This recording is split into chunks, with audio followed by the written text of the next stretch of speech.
Howdy, howdy, howdy, and welcome to a Thursday collection connection where we're playing that game that's just an excuse to talk about records. Today we'll be making a connection between Ghost's Impera album and Iron Maiden's Power Slave. But first we should answer the question what is the connection between Midnight Oil's Blue Sky Mining and Ghost's Impera album? And it is that they both have near title tracks. Blue Sky Mining has Blue Sky Mine, and Impera has Imperium. And as a bonus, as I can't connect my own albums, and Eric doesn't have either of these, a connection between Midnight Oil's Blue Sky Mining and the Rolling Blackouts Coastal Fever Hope Downs album that I talked about in the last episode is that both albums are named after mines. One is an asbestos mine and one is an iron ore mine, both in Australia, but just a little bonus connection there that I thought would have been a cool connection if it weren't for the fact that I was the only one who owned both of those records. With that, on with the show.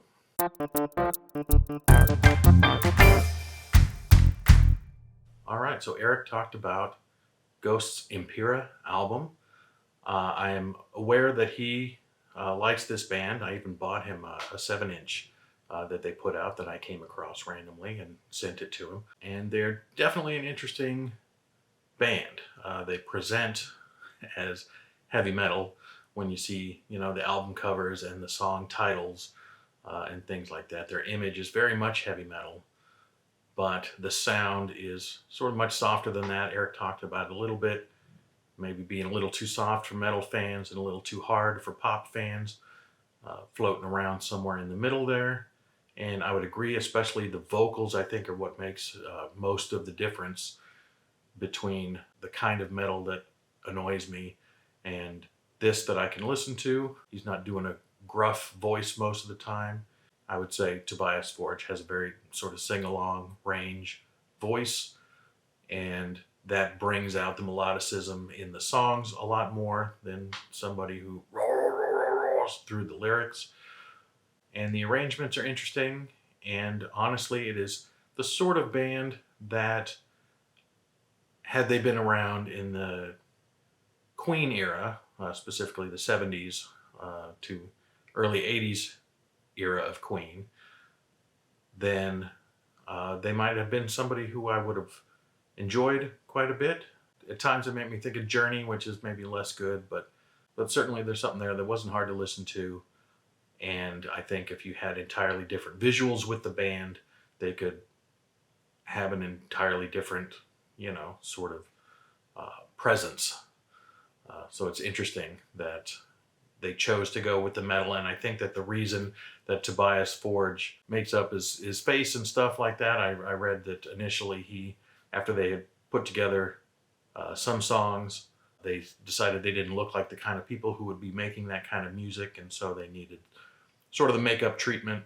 But there were a couple of ways I could have gone with the connection, in theory at least. A band that largely keeps their identities under wraps, mostly a metal type thing, with bands like, I guess, Guar and sort of the Insane Clown Posse and things like that. People who have either face painting like Kiss or just sort of keep their identities under wraps. But I just recently done Daft Punk, and that's really the only band I could think of that I have in my collection that would have fit that.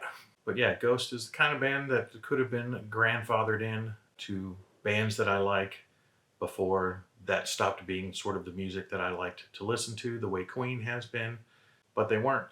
So it's more a novelty, an interesting thing, probably nothing I would ever follow, but much easier to listen to than some of the heavy stuff that Eric occasionally throws my way.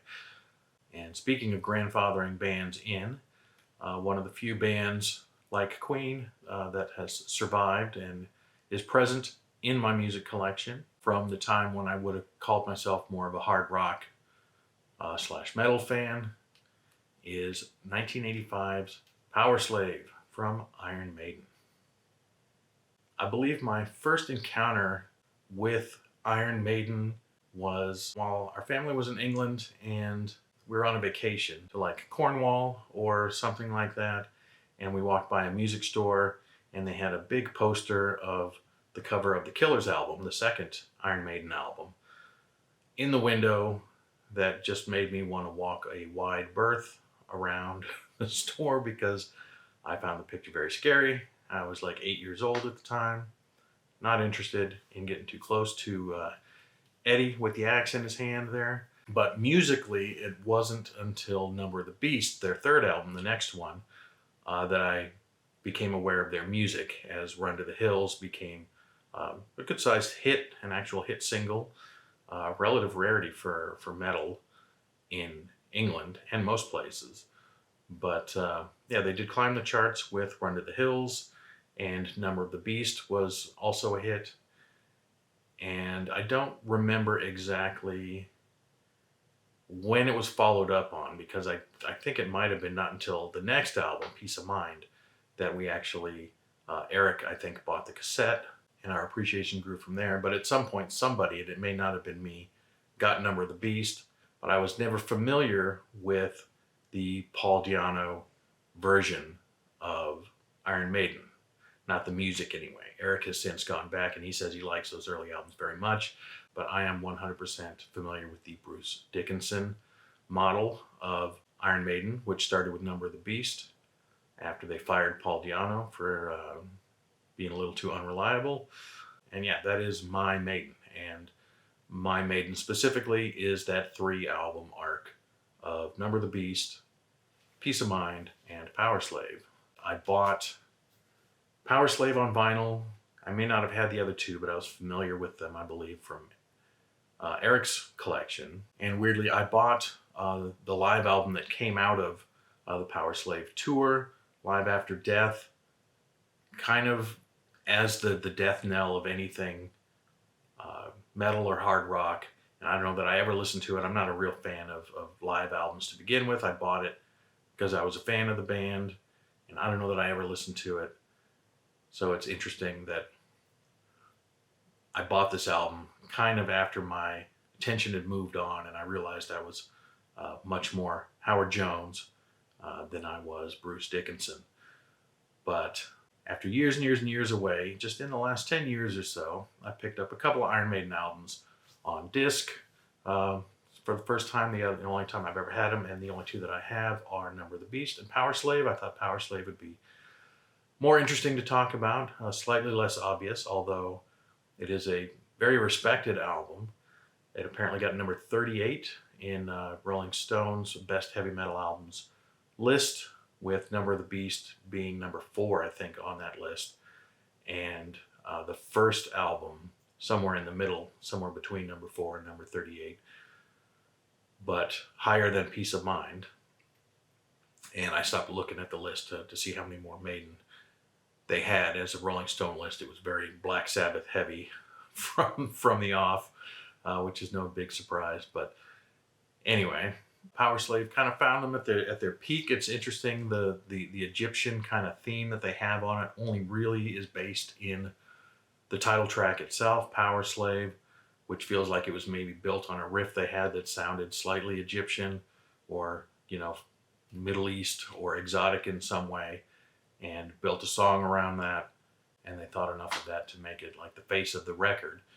But it's not like a thematic record any more so than any other Maiden albums from that era. Mostly it just focuses on their bread and butter of just sort of conflict and war through the ages.